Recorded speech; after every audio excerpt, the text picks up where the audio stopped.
और साहब हमारे को अगर सपोर्ट नहीं करेंगे तो फिर किसको करेंगे बोलो? हम गरीब है साहब, हमारी हेल्प करो।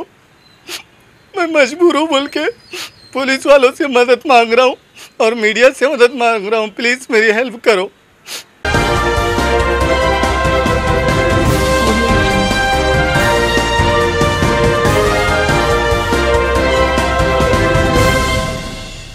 अस्सलाम वालेकुम। माझा महाराष्ट्र न्यूज़ लाइव में आप सभी का स्वागत है मेरे भाइयों।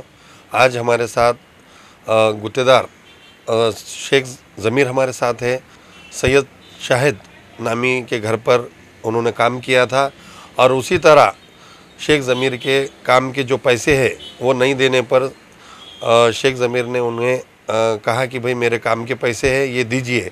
उसके बाद भी कुछ गुंडे लगाकर उन्हें मारा गया और उन्हें जान से मारने की धमकी दी गई। उसके बाद नांदेड़ के वज़ीराबाद पुलिस स्टेशन में शेख ज़मीर ने तकरार दिए। तकरार देने के बाद भी वहाँ पर पुलिस ने कोई उन पर एक्शन नहीं लिया और शेख ज़मीर को जो है आज भी उन गुंडों से डर है जान को। उसके बाद वो नांदेड़ के हमारे माझा महाराष्ट्र के कार्यालय पे आए हुए हैं। उनसे जानते हैं हम कि क्या मसला है ये और किस तरीके के पैसे आने के थे और कितने पैसे हैं और अगले वाले कौन हैं जो इनको जान से मारने की धमकी दे रहे हैं, और वो हम उनसे जानते हैं। मेरा नाम शेख ज़मीर है। मैं तहूराबाग वागी रोड नांदेड़ का रहने वाला हूँ। सैयद शाहिद इनके घर पे शाइन एकेडमी स्कूल के पास मैंने पूरा टाइल्स का और गिरनेट का काम किया था।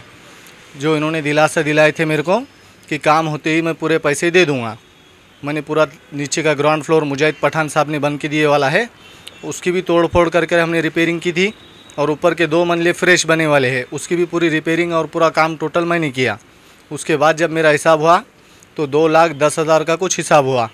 तब उन्होंने बोले कि ठीक है डायरी बताओ तुम्हारे हिसाब की और मैं तुम्हारे को जो भी है हिसाब पूरा करके दूंगा, या तो तुम इतने दिन से किराए से रह रहे, मैं तुम्हारे को एक आधा फ्लैट क्रॉस बोलो या ऐसा कुछ भी मैं तुम्हारे को दिला कर दे दूँगा। इस बुनियाद पर मैंने उनके पास डायरी दिया। मेरी देने के बाद में उन्होंने पूरा हिसाब किताब देखे करे। मेरे को 15 दिन के बाद आओ बोले, अपन पठान साहब को बात करेंगे, तुम्हारे आधा फ्लैट दिला के देता हूँ। उसके बाद 15 दिन के बाद जब मैं गया तो मुझे बताया कि मेरे घर का कलर उखड़ रहा, पानी लीकेज हो रहा, टाइल्स में से पानी आ रहा, ये सब प्रॉब्लम हो रही और मुझे गवर्नमेंट से स्कूल के पैसे अभी तक नहीं आए। एक 15 दिन ठहरो, मैं तुम्हारे को दे देता हूँ। मेरे पास में मीटिंग से आने वाले हैं बाहर के कुछ लोग, उन्होंने आते ही मैं तुम्हारे को पूरे पैसे दे दूँगा। लेकिन फिर 15 दिन हो गए, 1 महीना हो गया, 2 महीने हो गए, उन्होंने पैसे ही नहीं दिए मेरे को। तो मेरी बच्ची की डिलीवरी थी, इसके वजह से मैं उनसे फिर से मुलाकात करा कि साहब मेरी बच्ची की डिलीवरी है और मुझे पैसे चाहिए, कुछ तो भी दो, एक 20-30 हज़ार तो भी जब तक दो, बाद में जब आएंगे जब थोड़े थोड़े करके दे दो मेरे को। तो उन्होंने बोले जा मैं तेरे को तो पैसे नहीं देता, तेरे से जो होता तू कर ले। तो शेख मुशर्रफ या सैयद मुशर्रफ कुछ नाम है उनका, पठान हॉस्पिटल में मेडिकल में काम करते हैं वो। तो उन्होंने बोले मेरे को कि तुम आओ यहाँ पे देगलूर नाके पे हमारा ऑफिस है, क्या तो भी नाम बोले थे 999 ऐसा कुछ ग्रुप है उनका, वो ग्रुप में आए तो अच्छी बात है। अगर तुम नहीं आएंगे तो तुम हाई कोर्ट और सुप्रीम कोर्ट तक आओ, मैं कुछ नहीं होता हमारा और हम तुम्हारे को 1 रुपया भी देने वाले नहीं हैं। तुम जहाँ तक लड़ सकते लड़ो, हमारे से जो होता हम करते, तुम्हारे से जो होता तुम करो, और मैं वहाँ का सुपर मैनेजर हूँ, ऐसा बोले थे उन्होंने। लेकिन सर वो कोई सुपर मैनेजर नहीं है, कोई कुछ नहीं है, वो सिर्फ एक मेडिकल पे काम करने वाला आदमी है, उसके अलावा कुछ नहीं। और उनके पास काफ़ी गुंडे हैं जिससे मुझे डर है, मेरे जान को डर है। इसके पहले 18 तारीख की रात में 11:30 बजे मेरे घर पर आए, मुझे भी मारा और मेरी बीवी को भी घर में से ढकल के अंदर दिए। तो मेरी बीवी ने 112 नंबर पर फ़ोन लगाई, पुलिस वाले आए। पुलिस वाले आने के बाद मेरे को बताए कि मुझे बहुत सारे मार लगे थे। तो मुझे बोला गया कि तुम पुलिस स्टेशन मत आओ, अभी तुम सीधा हॉस्पिटल चले जाओ। तो मैं हॉस्पिटल गया, मेरा मेडिकल कराया। मेडिकल कराने के बाद मेरे को रात में 1 बज गया वहाँ पे।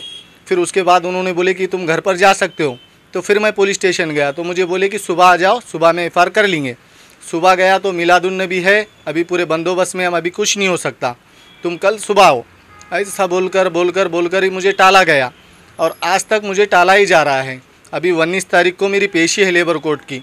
तो मेरे जान को धोखा है और मुझे बहुत सारा डर है कि मुझे वो मार भी सकते हैं।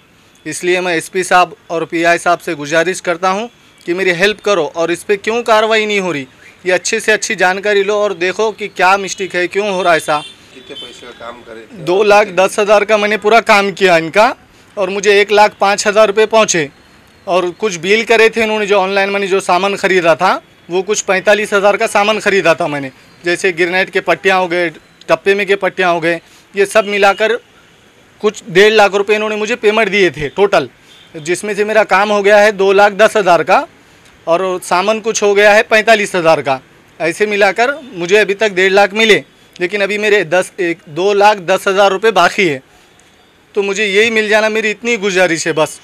मुझे और पैसे कुछ नहीं है और किसी से कुछ लेना देना नहीं और किसी से दुश्मनी भी नहीं रखना है।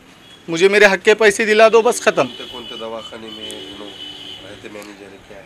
इनो है यहाँ पे पठान हॉस्पिटल में, मुशर्रफ काम करता है मेडिकल के ऊपर, और पठान हॉस्पिटल में ही शाहिद साहब भी काम करते हैं। ये अपने देगलूर नाका चौधरी जूस सेंटर के पीछे, और एक लोटस हॉस्पिटल है जहाँ पे वहाँ पे भी मैनेजर है, और लेकिन सबको डॉक्टर डॉक्टर बोलते हैं। और साहब इनके पास बहुत गुंडे, मुझे डर है कि मुझे अगर ये देखने के बाद कुछ वीडियो या मीडिया में जाने के बाद अगर कुछ मेरे जान से मारने की भी कोशिश की है तो मैं हक की लड़ाई लड़ता रहूँगा और मैं पीछे नहीं हटूँगा, और जवाबदार ये लोग रहेंगे, इसके अलावा कोई नहीं रहेगा। और साहब हमारे को अगर सपोर्ट नहीं करेंगे तो फिर किसको करेंगे बोलो? हम गरीब है साहब, हमारी हेल्प करो। मैं मजबूर हूँ बोल के पुलिस वालों से मदद मांग रहा हूँ और मीडिया से मदद मांग रहा हूँ, प्लीज़ मेरी हेल्प करो।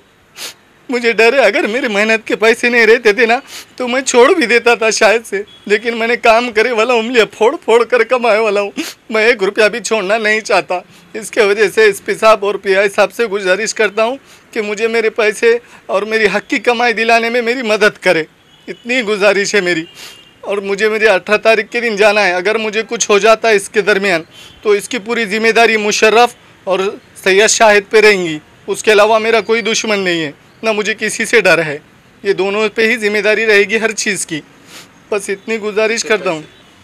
ये थे हमारे साथ फिरियादी शेख ज़मीर, जो इनके काम की मेहनत के पैसे देगलूर नाके का दवाखाना है पठान नाम का, और लोटस दवाखाने में ये मैनेजर है या क्या है पता नहीं, मगर इनकी जो मनमानी है, जिस तरीके से 999 का जो है नाम लेके डराते हैं, कई बच्चों ने मारे इनको, फिर भी इसके बाद भी कोई एनसी नहीं होती है, कार्रवाई नहीं होती है, ये अलग देखने में आया है पहली दफ़ा ऐसा। और नांदेड़ के जिस तरीके से आईजी शाहजी उमाप और दबंग एसपी अविनाश कुमार और एडिशनल एसपी सूरज गुरो ये जब से आए हैं तो नांदेड़ की गुनहगारी ख़त्म हो गई है और आरोपी भी जो है बिल में छुप गए हैं। मगर कुछ लोग हैं ऐसा जो गरीब को सताते हैं, इनके जो पैसों की मांग है ये मिलना चाहिए। और इनको जिस तरीके से आज जान से मारने की धमकी दी गई है तो इनका भी ऐसा मांग है कि एसपी हमारा ये काम करेंगे। और जिस तरीके से ये जो 2 लोग आरोपी है शाहिद और मुशर्रफ नामी, इन पर कड़क से कड़क कार्रवाई होना चाहिए। और जिस तरीके से ये गरीबों के पैसे डुबाते हैं, ये कौन है इनका मास्टरमाइंड और किससे गैंग है, इस गैंग को भी जो है एसपी ने ख़त्म करना चाहिए। ऐसे नांदेड़ के लोगों से भी जो है मांग होती है एसपी को। और ये भी जो फिरियादी शेख ज़मीर है इनको भी न्याय मिलना है। इस तरीके से इन्होंने भी एसपी से मांग की है और वज़ीराबाद के ख़ास करके वज़ीराबाद के पीआई कदम ने भी इस विषय को गंभीरता से लेना चाहिए। जिस तरीके से 3 महीना पहले का ये केस है जो आज तक सताया जा रहा है, दवाखाने की एमएलसी रहने के बावजूद भी एफआईआर अभी तक नहीं हुई, ना एनसी हुई और वो खुलेआम घूम रहे हैं। तो इसका कारण क्या है, ये पुलिस ने छानबीन करके शेख ज़मीर को न्याय देना चाहिए। नांदेड़ से मैं शेख याया, माझा महाराष्ट्र। ताज्या बातम्या पाहण्यासाठी माझा महाराष्ट्र लाईव्ह या आमच्या न्यूज चॅनलला सबस्क्राईब करा। व्हिडिओ आवडल्यास व्हिडिओला लाईक आणि शेअरही करा।